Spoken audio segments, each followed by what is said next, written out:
So I just wanted to take you through a couple of highlights and cool things in the audit. We went through the actual report with a couple of your board members in an audit committee meeting already, and so we're not going to go through the whole financial statement, just a couple of key things that I wanted to point out to you and hopefully provide answers for you as you face questions from the community or from other people in response to the financials or just in response to the district.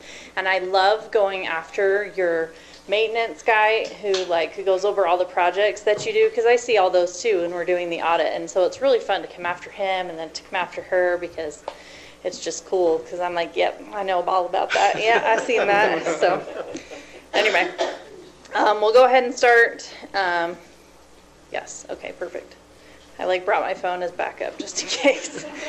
Hopefully we'll need it, Teresa. Okay, so these are obviously my views. So a couple of things. The most important part of your audit is obviously the opinions that we give. That's the only part that belongs to us. The rest of the audit, the financial statement, is the district's. It's the information of the district, and everything that's in there is from Guy and his team and everyone else in your district. So our reports that we have, the very first report is our opinion on the financial statements themselves, which is that we believe that the financial statements are fairly presented in all material respects, so A+.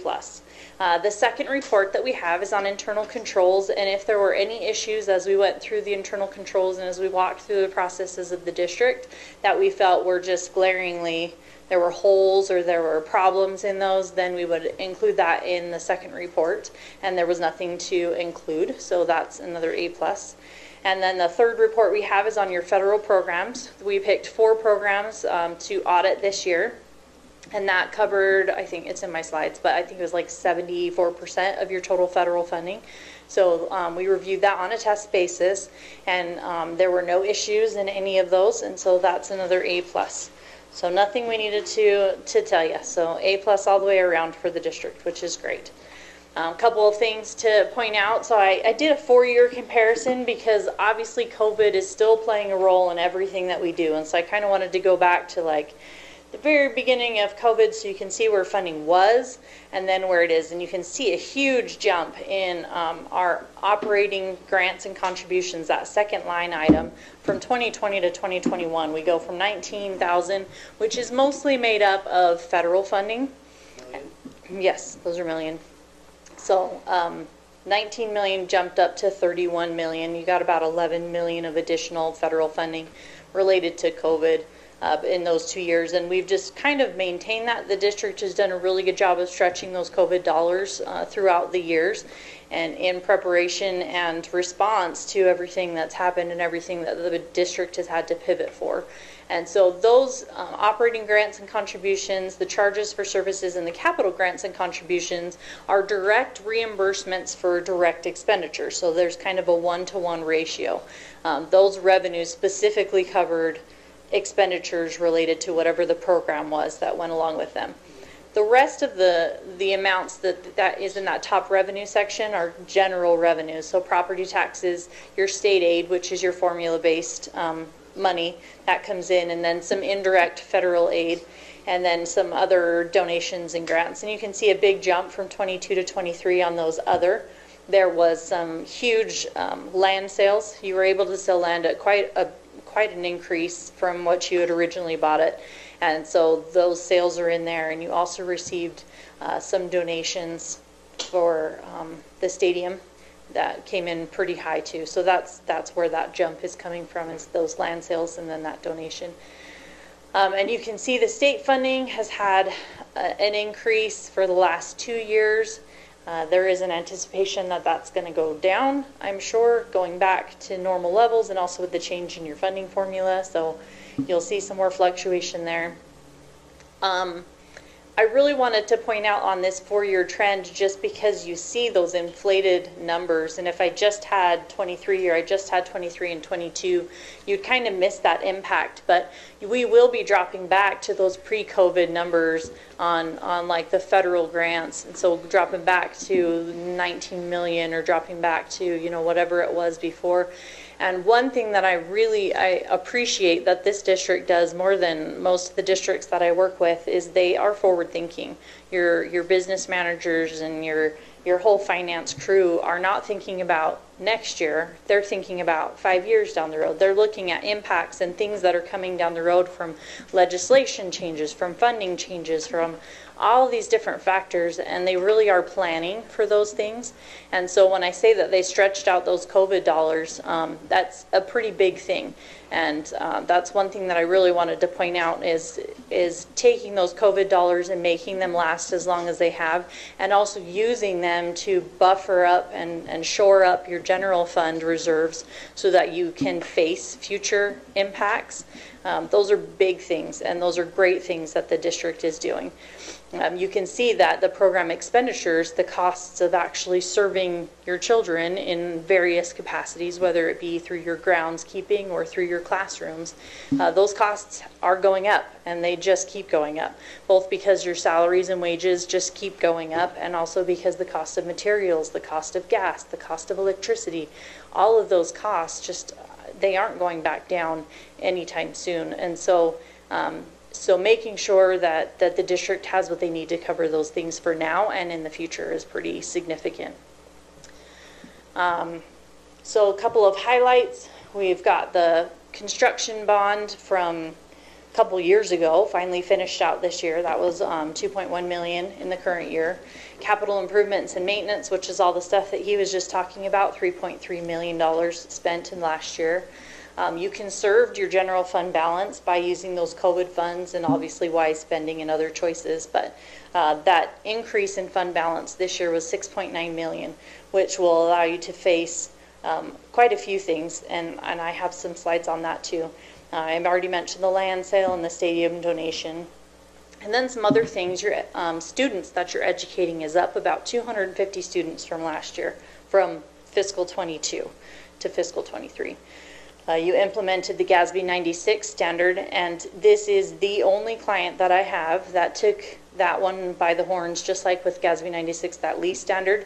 The only district, the only client who did those calculations in-house. You had one of your financial team who handled all of that, learned everything that he needed to learn, made templates, made policy templates, and actually those policy templates have been spread to many other people.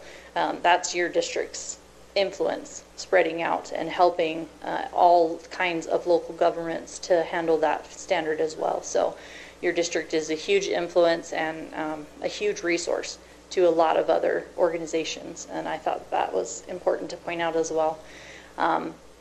You started several large projects in the future. We talked about the maintenance projects that are in process, the ones that are coming, the bid that you just approved tonight. So all of those things are, again, that forward looking that I was talking about. That's really important.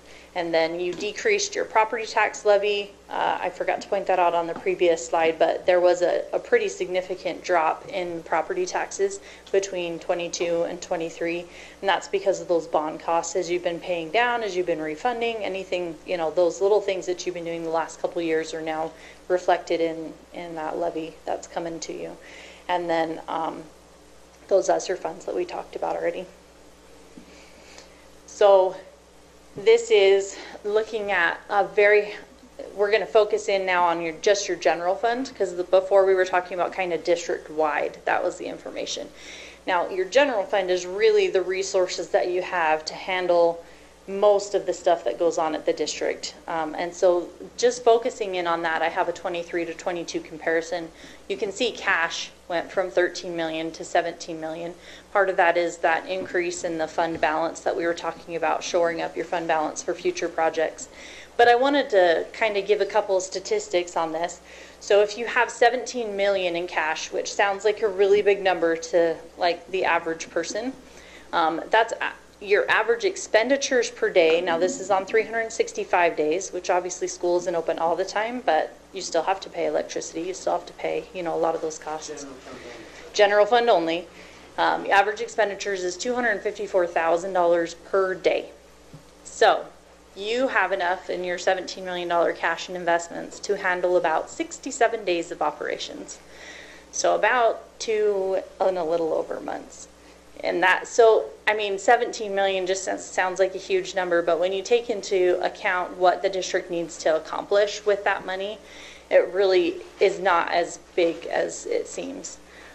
Your liabilities, which is 12 million at the year end, I wanted to point out that that does include 60 days worth of liability. So we have to accrue those contracts, the full contract value, which is through August 31st.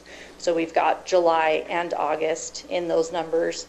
And then obviously some accounts payable that linger over.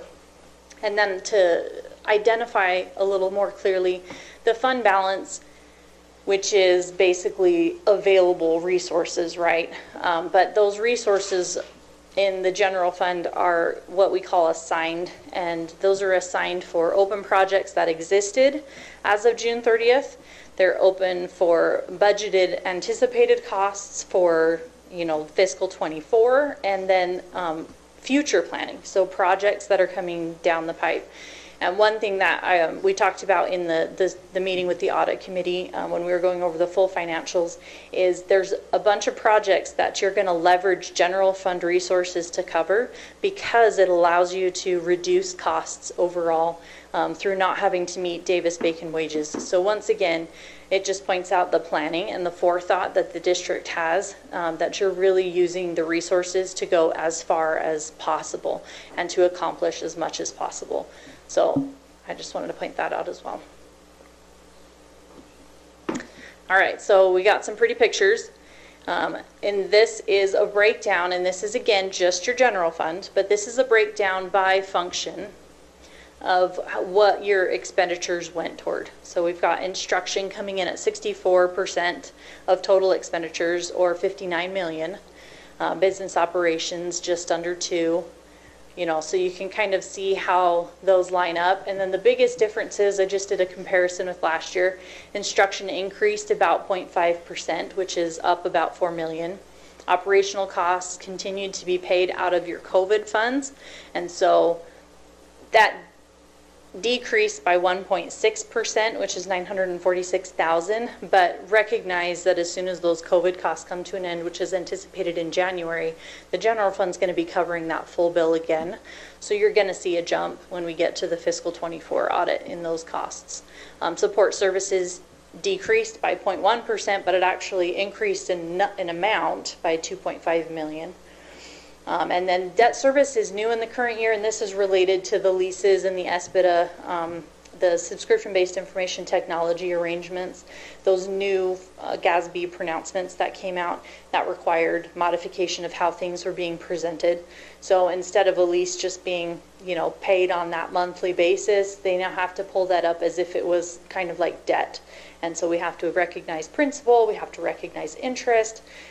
When the lease starts, you have to recognize almost like proceeds from bond, proceeds from long-term debt. So there's a couple different nuances with that again, your district was pivotal in helping to figure out and then get in the right spot. And then here's another one, but this one is by object code. And so instead of being by functional code, this is by object. So we've got salaries and benefits in there coming in at about 91% or 84 million, which is pretty consistent with the past. 76.7 million in pre-COVID was 68.13%. But that's because a lot of other costs were being put into the general fund that aren't there now because of COVID. They're being paid out of COVID funds. So that it's a little skewed to say that it was 68% then and 91% now. Purchase services, which was moved to those COVID funds, is consistent at 5 million with last year.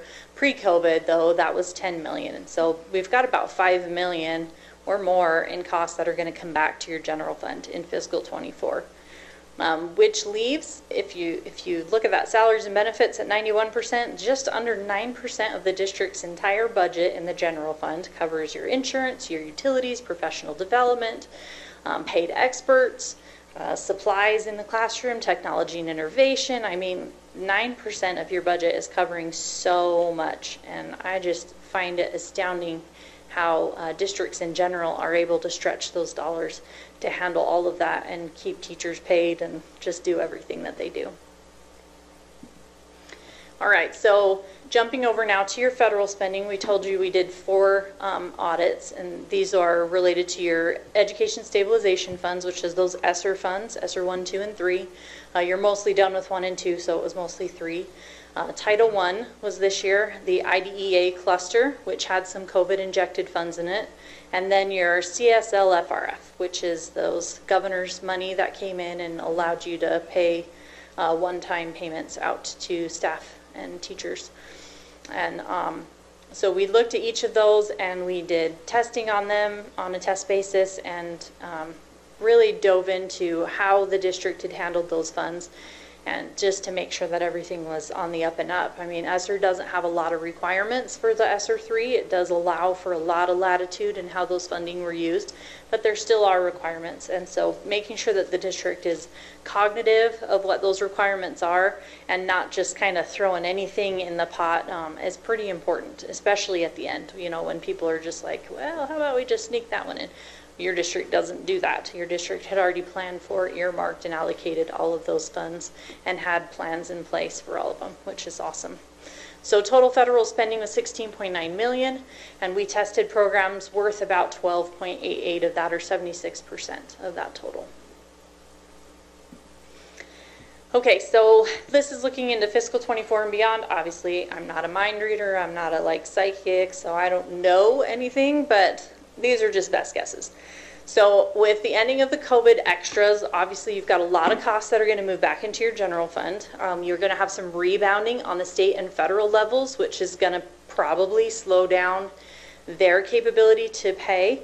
And those are all things that your district is already factoring in for. I love kind of half listening into conversations as people have them, because it really gives me a lot of insight into what people are thinking about and how forward thinking they are. We do interviews every year with somebody in the board. We do interviews with management, and one of the questions that we ask is, what do you see? What do you see as risks coming in the future? And I'm always interested to hear what people see. You know, when they just blindly say, oh, I don't see any risks, I'm like, okay, bad answer. But when they're thinking and they give me some ideas and they give me thoughts, it really helps me to see, okay, they know what's coming, they're looking, and they're aware. And so Medicaid has had a lot of money. The districts have been able to recover a lot of costs, which has been really great. Not as much as they're spending, but more than they have in the past. That's probably going to decrease back to normal levels, I would think, or pre-COVID levels, which is a shame, because those costs really aren't going to decrease. The number of students are still anticipated to grow. The number of students involved in those special needs programs and title programs are continuing to increase. Inflation in our area is going up, but people are moving here anyway. I'm not sure why. So those things are all still going to come, and I think that's going to put more strain and stress on your district, and an awareness of those things is pretty important. And then he already mentioned that you've got lots and lots of projects on the table that you don't even have all the funding for right now, and so it's important to recognize that we've got some critical mass stuff that obviously has to be taken care of, and others that we've got to delay or, you know, fit the timing right. So the good news is that your district is positioned really well to handle all of that. Your fund balance is strong, especially in your general fund. The use of your federal programs and the awareness of what you can request reimbursement for, especially with Medicaid, with your food service program, with all of those reimbursement basis programs, the people that are in place in your district are aware of the requirements and doing everything they can to maximize those dollars, which is awesome. So I think that's kind of my forward look, is your district is in a strong position, but there's a lot ahead. So keep your eyes open. And I think I have one more slide. Yeah, just the question. Any questions for me? Maybe a comment. Would you state for the record, those who might be watching, that you are hired by the district, but you are not obliged to shine favorably in our behalf? You work independent. There's no pressure applied to you, and this is the integrity of your firm that you make these recommendations. Yeah, absolutely. We must be independent in order to be able to do the audit. We can't have any affiliations. I can't even accept, you know, when we were here, they give us a small little basket of candy that we can eat. That's about as much as we could ever get without it be considering a bribe. So we have to be fully independent of the district, and we keep ourselves that way. And so what I say, whether good or bad for your district, is based on that audit, is based on what we see, the trends that we see, the analytics that we do. And it's important for me to make that clear, so thank you. And then second part of that, for those who are listening, you've touched on it some, but the quality of work and management of our financial team by Eileen's Guard is exceptional. Is that correct? It is.